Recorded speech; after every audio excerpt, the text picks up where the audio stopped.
সমুদ্র শুধু সুন্দর নয়, ও সাক্ষী আমাদের অতীতের অনেক সত্য ইতিহাসের। ওর বুকে চাপা পড়ে আছে বহু অজানা তথ্য, অজানা রহস্য, আর আমরা চলে এসেছি এমনই একটি রহস্যময় ও মজাদার গল্প নিয়ে।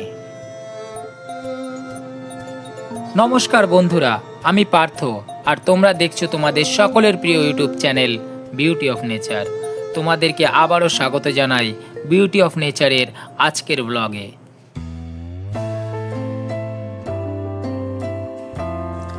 বন্ধুরা, আমি তোমাদেরকে নিয়ে চলে এসেছি এক রহস্যময় জলের নিচের ভ্রমণে, যেখানে বছরের পর বছর ধরে শুয়ে আছে এক ইংরেজ আমলের পুরনো 4 চাকা গাড়ি। ভাবতে পারছো, একটা আস্ত গাড়ি বছরের পর বছর জলের নিচে, আর এখন তার ছায়া ইতিহাসের কথা বলে যাচ্ছে।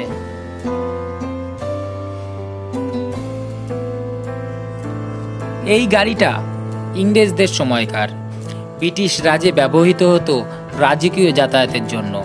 কেউ বলে এটা ছিল কোনো সাহেবের প্রাইভেট কার, আর কেউ বলে এটা ছিল কোনো অফিসিয়াল ভেহিকল, যেটা সরকারিভাবে চালানো হতো।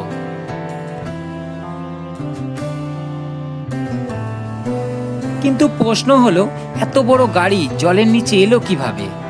আসলে গল্পের পেছনে আছে এক দুঃখজনক ঘটনা। শোনা যায় 1947-এ ভারত ছাড়ার সময় ইংরেজরা ব্যবহৃত তাদের প্রিয় জিনিসগুলি নষ্ট করে দিয়ে গেছিল বা ফেলে গেছিল। তার মধ্যে এটিও একটি। এই প্রিয় গাড়িটি এত বছর ধরে রয়ে গেছে সমুদ্রের গভীরেই। এই গাড়িটা শুধু একটা মেটাল ফ্রেম নয়, এটা একটা টাইম মেশিন। এর ভাঙা স্টিয়ারিং হুইলে লেগে আছে পুরনো দিনের ধুলো, আর সেই স্টিয়ারিং চালিয়েই মনে হচ্ছিল যেন ইংরেজ আমলের গাড়ি চালাচ্ছি। অনেক মজাও লাগছিল। আর জলের নিচে নীরব সাক্ষী হয়ে দাঁড়িয়ে আছে আমাদের অতীতের অজানা এক গাড়ি। বন্ধুরা, এই স্কুটিটাকে দেখো।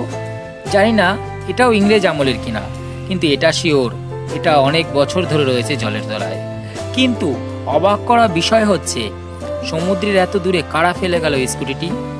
মনের মধ্যে রইল আরো রহস্য ঘেরা প্রশ্ন।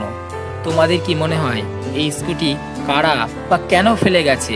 কমেন্টস করে জানিও।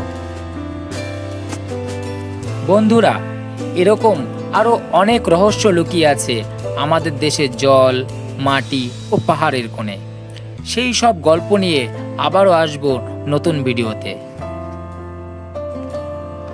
আর হ্যাঁ, যদি এই ধরনের ইতিহাস ভিত্তিক কন্টেন্ট ভালো লাগে, তাহলে অবশ্যই লাইক, কমেন্ট আর সাবস্ক্রাইব করতে ভুলো না। সকলেই ভালো থেকো, সুস্থ থেকো। নমস্কার।